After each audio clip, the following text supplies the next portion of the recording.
ఈ సౌలు మనం చూసినట్లయితే చాలా అందగాడు, చాలా ఎత్తైనవాడు, చాలా బలమైన ఎత్తైన భుజములు గలవాడు, చక్కటి దేహదారుఢ్యం గలవాడు.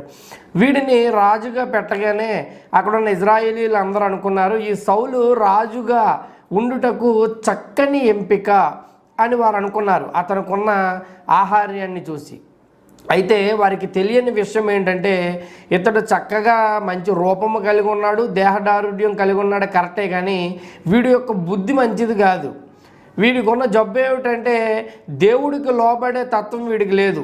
దేవుడు తన ఆలోచన ప్రకారం ఒకటి చేయమంటే వీడు దేవుడు ఆలోచన కాకుండా వీడికి నచ్చింది చేసే స్వభావము గలవాడిగా ఈ సౌలు మనకి కనిపిస్తూ ఉన్నాడు. అయితే వీరందరూ ఇతడు ఎత్తైన వాడు, పొడుగైన వాడు, అందంగా ఉన్నాడని చూసి చక్కటి రాజు అని అనుకున్నారు.